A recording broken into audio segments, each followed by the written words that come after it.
Hola a todos, bueno, soy el profesor Rodrigo Gastón Manresa. En esta clase vamos a hablar sobre hardware y esta charla la titulé Entendiendo la arquitectura de computadoras. Vamos a pasar a la primera diapositiva. Bueno, ¿qué es el hardware? A ver, para entenderlo. El hardware, así de manera bien chistosa, dice ahí que es el que recibe los golpes cuando el software no funciona. A ver, vamos a graficar esto. El hardware es la parte física de la computadora, es decir, todo lo tangible.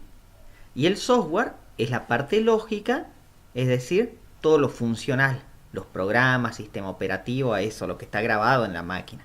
Bien, mientras tanto, todo lo que yo puedo tocar, eso va a ser hardware, ya sea externo o interno, siempre y cuando sea tangible, es hardware.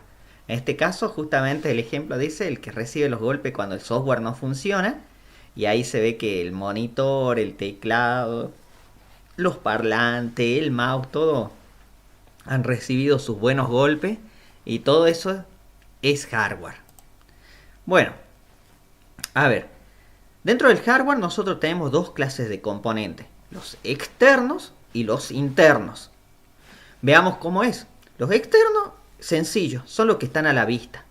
Monitor, impresora, escáner, no sé, mouse, teclado, ¿sí? Todo eso que está a la vista son componentes externos. Componentes internos son los que están dentro del gabinete. Es decir, las placas, por ejemplo, como la placa madre, la placa de video, la placa de sonido, el microprocesador, que es el cerebro de la computadora, el disco rígido, la memoria RAM, la fuente, los coolers, que son los ventiladores, ¿sí? Todo eso vendrían a ser componentes internos. Ahora a ver, dentro de los componentes externos, yo tengo los famosos periféricos. Y los periféricos hay de tres clases. Están los de entrada, los de salida y los mixtos. ¿Cómo es esto? A ver. Los periféricos se les llama así porque están en la periferia. ¿Sí?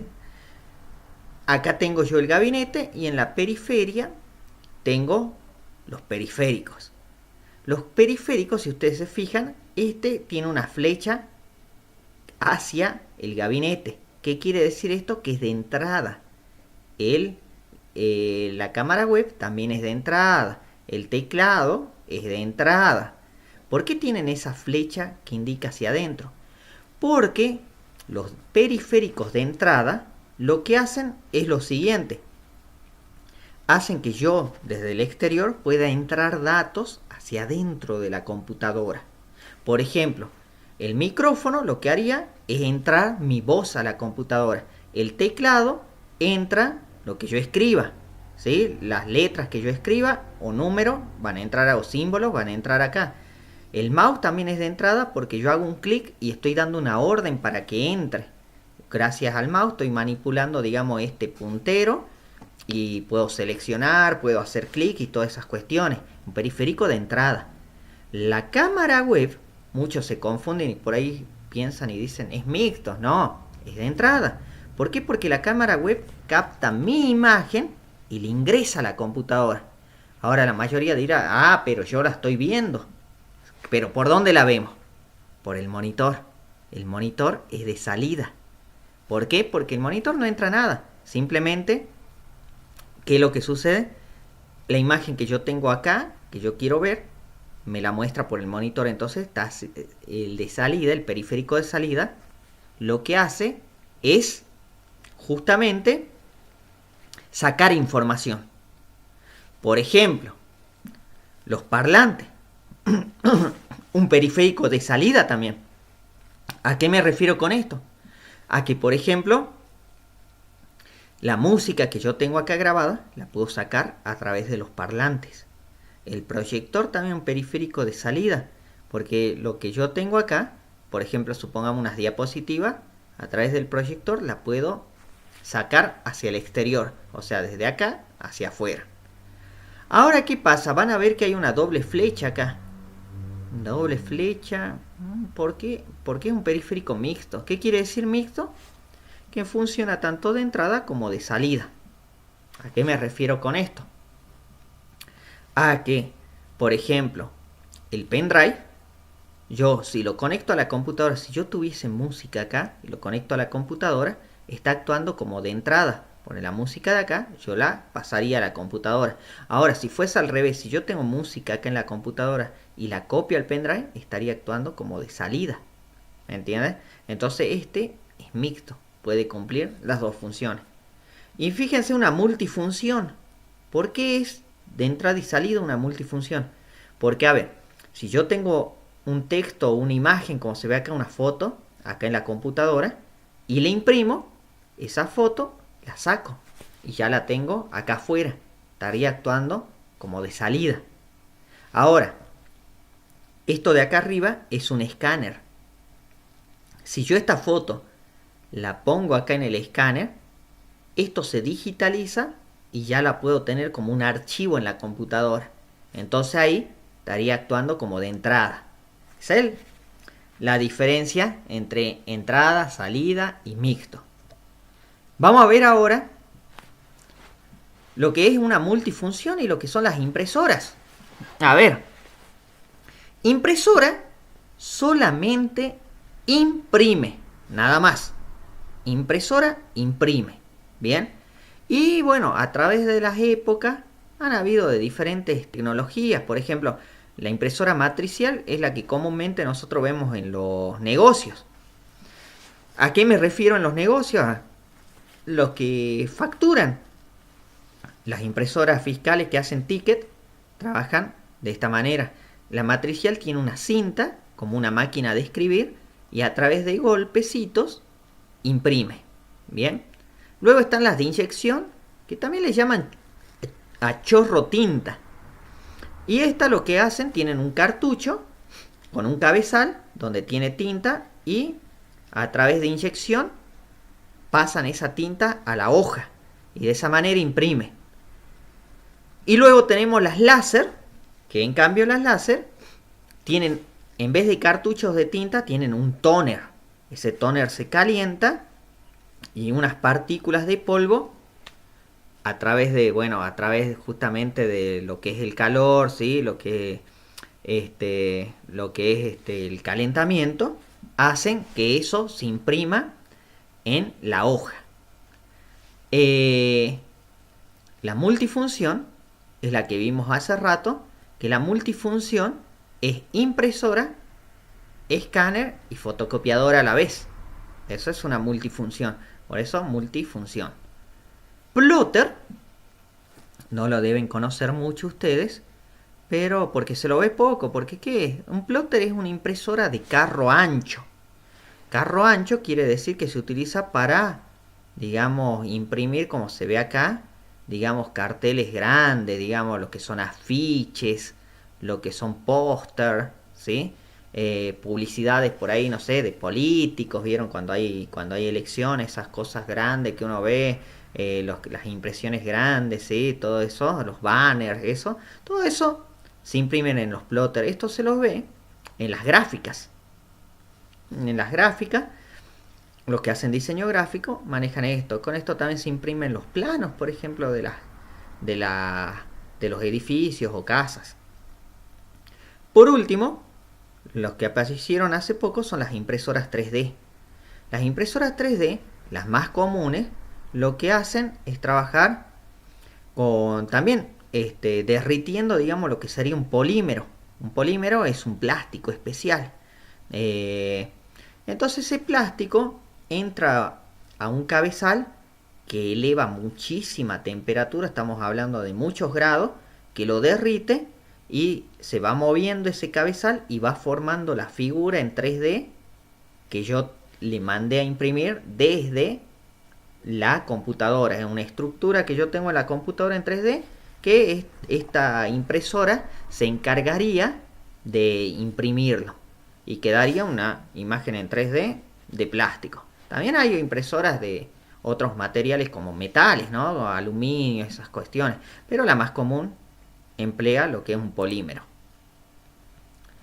Protección de tensión. A ver, para proteger yo el hardware, o sea, los equipos que yo tengo de computadoras, por ejemplo, un monitor, un gabinete, no sé, las placas, todo eso, yo tengo tres formas de protegerlo. El primero y más simple, el supresor de pico, que es esto que yo veo acá. Es como una zapatilla, pero si ustedes se fijan acá, tiene una, un botón de corte. ¿Qué quiere decir esto? Cuando yo conecto acá varias cosas, supongamos en algún momento consume tanta energía que esto calienta, tiene un botoncito que justamente controla lo que es la temperatura, ¿sí? Y es un sensor térmico que hace que salte el botón para que no haya ningún cortocircuito. De esa manera me protege el supresor de pico, ¿sí? Cuando viene también así mucha energía, todo así, ve que puede dañar algo y que hay tantas cosas consumiendo, salta el botón. Ahora, el estabilizador, lo que vemos acá, hay diferentes modelos, diferentes tipos, pero en definitiva lo que hace un estabilizador es lo siguiente. Todo aparato que yo enchufe acá, ¿qué es lo que sucede? El estabilizador va a estabilizar la tensión, en el caso de Argentina, en 220 volts. No sé, en el caso de, estamos hablando, no sé, de países como Brasil, sería 110. Pero bueno, la tensión esa, este, le va a proporcionar esa tensión así estable, 220 acá en el caso de Argentina, a todos los aparatos que yo tenga conectados en estas bocas. ¿Por qué? A ver, porque resulta que en algunos hogares, en algunas casas, la tensión varía, oscila.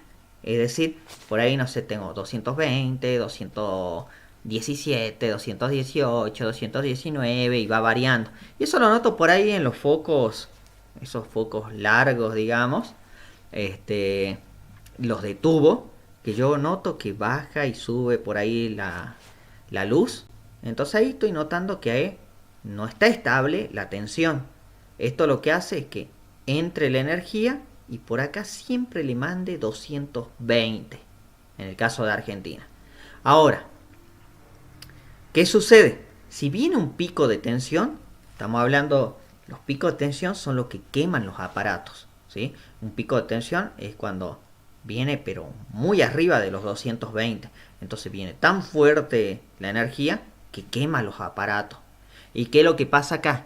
Lo que hace este aparatito, esto, es tener un fusible, que un fusible lo que hace es romperse, cortarse, para impedir que pase la energía hacia los aparatos que yo tengo conectado acá.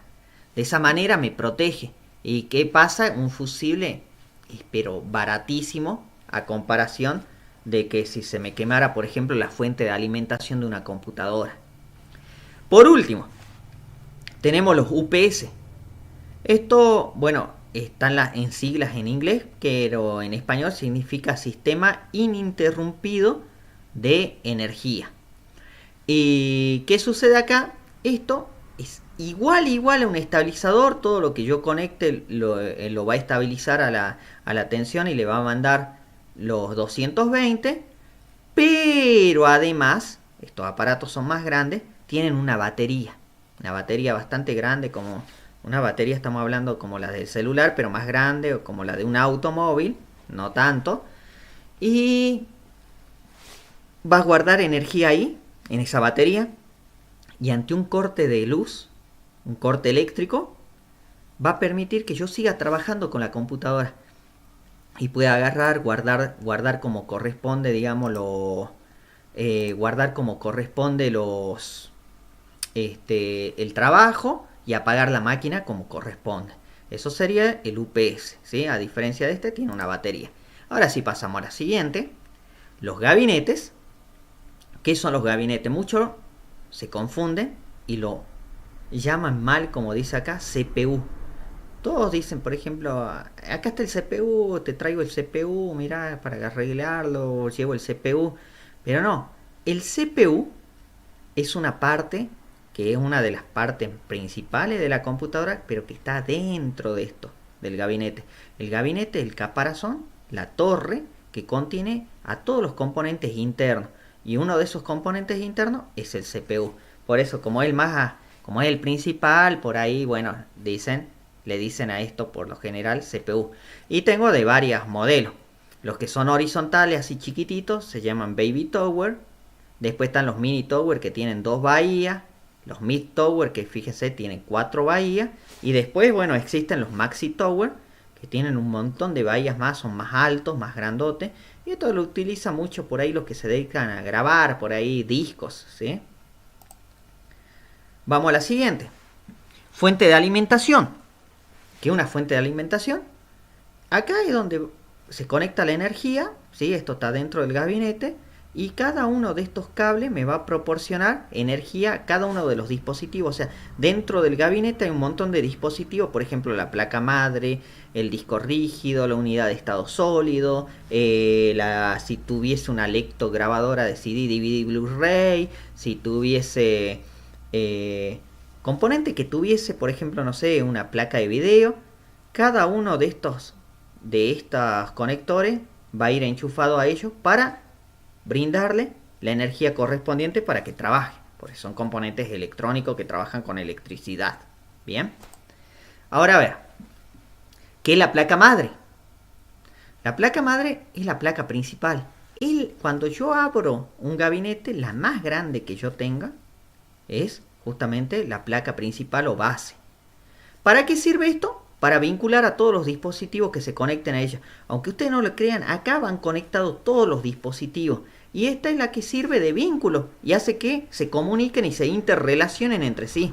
Acá va conectado el disco rígido, acá va conectado el microprocesador, acá va conectado, digamos, lo que es la memoria RAM, acá va conectado, por ejemplo, lo que son las placas de video, las placas de sonido, el módem. Acá, fíjense en estas partes de atrás, van a ir conectados, por ejemplo, los USB, un pendrive, un mouse, un teclado, los parlantes, los micrófonos, todo se conecta acá y esto hace que se interrelacionen. Tengo para los discos, lectograbadoras, como ya dije, tengo un montón de cosas para que acá se conecte todo. Bien, esto sirve de vínculo para comunicación. ¿Cómo conecto las cosas? Fíjense, esta es la parte de atrás de un gabinete, que vendría a ser acá lo que es la parte de atrás que saldría de la placa madre. Y yo tengo conectores, por ejemplo, los PS2, los famosos puertos USB. Estos son puertos. Tengo el puerto serial, el VGA para el video, que se utilizaba para las impresoras viejas, para los joysticks viejos, para lo que son los speakers, los parlantes, línea de entrada, micrófono, ¿sí? Y tengo de este lado los conectores, que los conectores son las fichas que van conectados acá. Que tengo, por ejemplo, el paralelo de la impresora que iría acá, tengo los DIMM, tengo los mini DIMM que son los del teclado, los del mouse que irían para acá, ¿sí? Tengo lo que son los serial que podrían ir acá, tengo los USB que se los conecta acá, bien. Estos son, digamos, los conectores y estos son los puertos. Ahora existen también placas y tarjetas de expansión. Por ejemplo, tengo la placa de sonido, que aquí irían conectados lo que son parlante, micrófono, todas las cosas de sonido, consolas de sonido. Tengo placas sintonizadoras de TV, que es para conectar, por ejemplo, el cable de TV acá, para hacer como que la computadora sea una televisión. Tengo la placa de video, que es donde se conecta, por ejemplo, los monitores, las pantallas. Placa de red para conectar lo que son, digamos, el cable de red. Y también puede ser placa de red inalámbrica para agarrar lo que es Wi-Fi. Bien. Vamos a lo que es el microprocesador, un elemento muy, pero muy importante. El microprocesador dice que es un microchip que actúa como el cerebro de la computadora. Y acá yo tengo dos empresas principales que son AMD e Intel. Estas dos siempre se hacen competencia, no sé. En AMD tengo un montón de procesadores, por ejemplo, Athlon, Phenom, Sempron, Ryzen, hay varios. Y dentro de Intel, no sé, tengo también varios, como vemos acá, Xeon, Pentium, i3, i5, i7, i9, bien. Hay varios. Vamos a lo que es disipación del calor. A ver, esto que acabamos de ver hace rato, por ejemplo, lo que es esto, el microprocesador, genera mucha, o digamos, como el que está constantemente resolviendo los problemas de la computadora, trabajando con los datos, convirtiéndolo en información, el que realiza los cálculos, por ejemplo, cuando yo pongo en la computadora 2 más 2, este es el que piensa y me dice es 4 el resultado, ¿me entiendes? Pero bueno, hace tareas mucho más complejas y al ser íntegramente electrónico, eleva muchísimo calor, mucho calor. ¿Y cómo se disipa ese calor? Con esto, con disipadores y cooler. ¿Qué es el disipador? Esto que yo veo acá, que es como una gran placa de metal, que por lo general es un metal, por ejemplo un aluminio, que lo que hace es absorber el calor. Esto va pegado al microprocesador y entonces el calor que genera el microprocesador se traslada hacia acá, hacia este metal. Y acá tengo un cooler que es esto, nada más y nada menos que un ventilador que de esta manera hace que se enfríen los componentes, principalmente el micro. Ahora, hoy en día hay micros tan evolucionados que son los micros para jugadores, los gamers, y se utiliza lo que es el water cooling. Water cooling es enfriarlo mediante radiadores, ¿sí?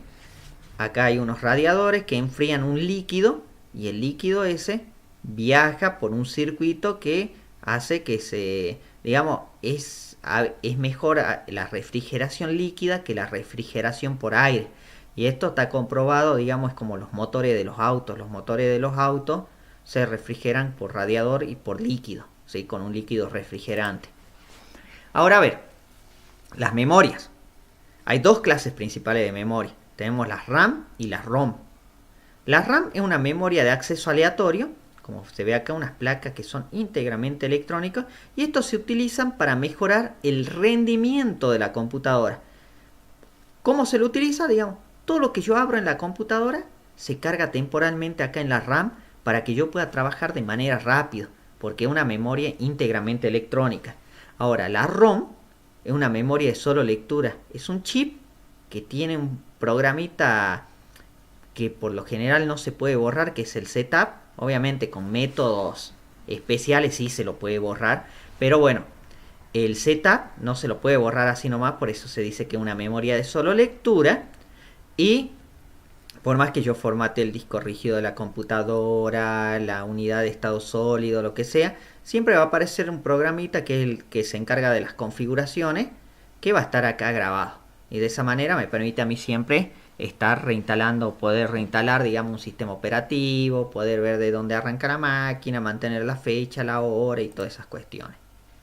Ahora, ¿qué unidades de almacenamiento existen? Tengo varias. Fíjense esto con el correr del tiempo. Empezaron, bueno, más antes que el disquete estaban las cintas, los discos magnéticos, pero bueno, esto, están los disquetes que esto utilizaban, esto era mediante magnetismo, grababan, ¿sí? Y bueno, esto tenían pocas capacidad, tenía, por ejemplo, estamos hablando un disquete de esto, no sé, 720, 1,44 gigas, perdón, no gigas, es mega. O sea, es decir, una foto que sacamos hoy en día con un celular no entraría acá. Por la calidad con la que le sacamos, no entraría en un disquete. Para que ustedes se den una idea de lo poco que grababa, la poca memoria que tenía esto. Ahora, ¿qué pasa? Esto fue evolucionando, después salieron las unidades zip, los discos zip que tenían 100 megas por lo general, salieron los CD que tenían 700 megas, los DVD que tenían ya 4,7 gigas, 4,7 gigas son 4700 megas más o menos. Es decir, que estamos hablando, equivale más o menos a unos 5 o 6 CD. Y acá radica la diferencia en que uno por ahí se pregunta, ¿Por qué una película en CD tiene menos calidad que una película en DVD? Justamente por eso.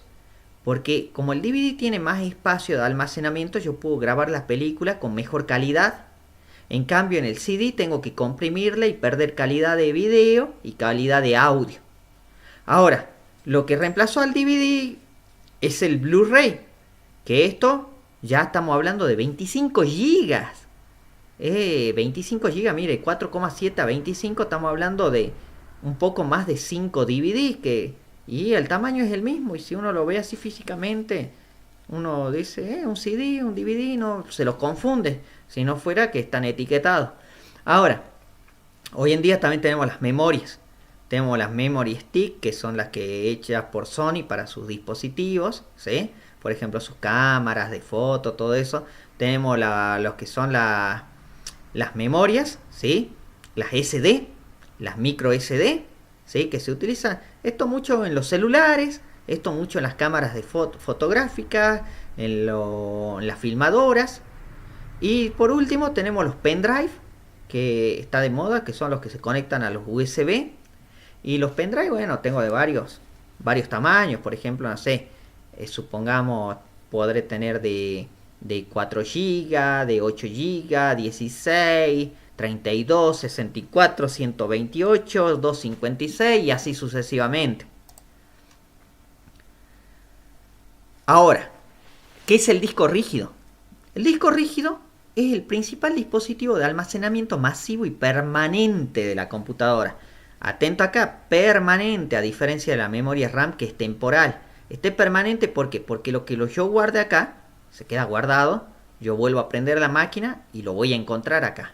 Salvo, bueno, que se me eche a perder el disco rígido. Pero el disco rígido se dice que es el principal dispositivo de almacenamiento masivo, porque es el que más memoria tiene dentro de una computadora, por lo general. Entonces, un disco rígido, si uno lo ve, es así, un rectángulo. Y dice, ¿por qué se llama disco? Porque si yo lo abro, voy a ver un montón de placas de disco, ¿sí? De metal. Esto es de metal, ojo, ¿sí? No es como un CD de plástico. Apilados. Y tienen unos cabezales, que son estos, que van leyendo la información. Esto realiza un movimiento mecánico. Bien, se realiza un movimiento físico. Esto gira a muchas revoluciones por minuto. Estamos hablando en RPM. Bien, esto gira, entonces por ahí si yo grabo cosas, se van grabando acá y este cabezal el que los va leyendo. Ahora, hoy en día esto se ha visto reemplazado por las unidades de estado sólido. Mal llamado, ojo acá, muchos le llaman mal disco de estado sólido. No es un disco, es una unidad porque la D viene de drive, que quiere decir unidad. Unidad de estado sólido. ¿Bien? No viene de la D de disk. ¿Sí? Por ahí mucho lo confunden a DSS y piensan que es disco de estado sólido. No. Es unidad de estado sólido. Y la unidad de estado sólido es un dispositivo de almacenamiento, fíjense esto, ultra rápido, que utiliza, a diferencia del otro que utilizaba platos que tenían que girar y entonces ahí realizaba un movimiento mecánico que eso limita la velocidad del dispositivo porque no se lo puede hacer girar a más revoluciones por minuto, se llega a un límite. Entonces, ¿qué pasa? Se les ocurrió a empresas tecnológicas hacer lo que es una unidad de estado sólido que tiene acá chip de memoria. Si esto yo lo abro, veo esto, una placa que tiene chip de memoria. Y lo que yo grabo se van a grabar acá electrónicamente en esto. Y esto, al ser electrónico y a no producirse ningún movimiento físico, obviamente va a trabajar más rápido. Bueno, con esto terminamos lo que sería la charla de hoy. Y les agradezco de nuevo por su atención. Y si tienen alguna duda, no duden en contactarme a mis redes sociales de Facebook, Twitter, email o Instagram. Bien, hasta luego.